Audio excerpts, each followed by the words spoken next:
ఇప్పటివరకు టీడీపీ మీకు మధ్య వైరం నడిచింది. వాళ్ళతో కలిపి వెళ్ళడానికి మీరు ఎట్లా ప్రయత్నం చేస్తాం? మీ పార్టీ నాయకులు దగ్గర హామీ.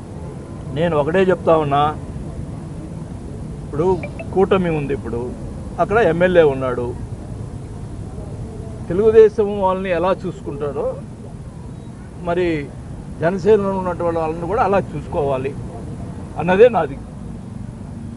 ఏమన్నా తేడా వస్తే మటుకి అధిష్టానం చెప్తాను. వాతావరణ కొత్తగా వచ్చిన జనసేన మొత్తం జనసేనకు కూడా ప్రాముఖ్యత ఇచ్చేటట్టుగా చూడాలన్నదే నా కోరిక.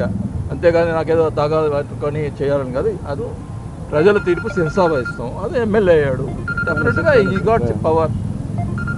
అట్లాగే జనసేనకు సంబంధించినటువంటి వాళ్ళని కూడా జాగ్రత్తగా చూసుకోవాల్సిన అవసరం మాకు ఉంది.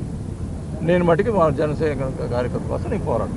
పార్టీలో మీకు ఎటువంటి బాధ్యత ఇస్తారు అని చెప్పడం జరిగిందా? మీరు ఏమైనా అడుగుతారా? నేను చెప్పాను కదా, ఓపెన్గా చెప్పాను. నేను ఏ డిమాండ్ పెట్టలేదు, నాకు ఆ పదవి ఏమని చెప్పలేదు, ఏమీ లేదు.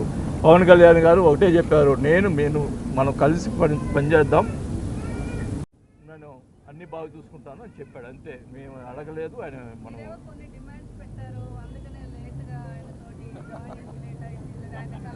అమ్మా నేను ఒకటే చెప్తున్నానమ్మా, నా మనస్తత్వం ఒంగోలు ప్రజలను అడగండి.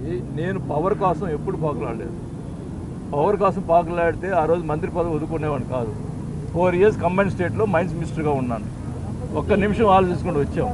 పవర్ కోసం ఎప్పుడూ ఆలోచించలేదు. ఇప్పుడు కూడా ఒక్క డిమాండ్ ఇప్పుడు అడగండి. ఏమన్నా ఇప్పుడు పార్టీలో ఉన్నటువంటి నాయకులు అక్కడ ఉన్నారు కదా, ఒక్క డిమాండ్ కూడా నేను అడగలేదు. ఒకటే మీరు చిన్న ఉదాహరణ చెప్తాను. ఇప్పుడు పవన్ కళ్యాణ్ గారిని కలవకుండా నేను రాజీనామా చేసి వచ్చాను. డిమాండ్ చేసేవాడిని అయితే రాజీనామా చేయకుండా వచ్చి మాట్లాడేవాడిని కదా. దానికి ఏం చేసిన దానికైనా నేను సిద్ధంగా వచ్చాను. నేను ఈరోజు రాజీనామా చేసి వచ్చాను.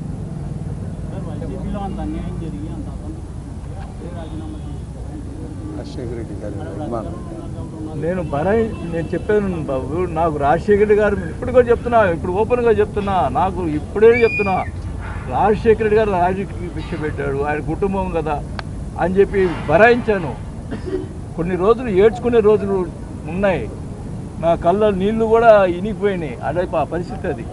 అయినా కూడా రాజశేఖర గారు గుర్తుకొచ్చేవాళ్ళు, మా ఫ్యామిలీకి అట్లా గుర్తుకొచ్చేది. కానీ ఈరోజు ఎన్ని రకాలుగా ఇంకా ఆయన మారల. ఆ కోటరీతోనే నడుస్తూ ఉంది. మళ్ళీ అదే కోటరీ నడుపుతూ ఉన్నాడు. ఎక్కడ కూడా అందరూ చూస్తూనే ఉన్నారు. మరి ఏం మార్చలేదు. అదే సిస్టమ్, అదే కథ.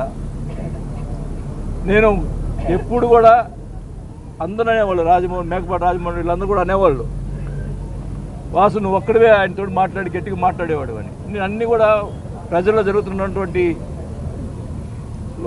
లోటుపాట్లు నేను అన్నీ కూడా చెప్పేవాడిని ఆయన. దానికని ఆయన నన్ను ఇదేంది ఇట్లా నెగిటివ్గా చెప్తాడనే ఆలోచనలో ఉంది. ప్రజల్లో జరిగేది చెప్పడం కూడా ఆయన రుచించేది కాదు. అది నా పరిస్థితి. అందువల్ల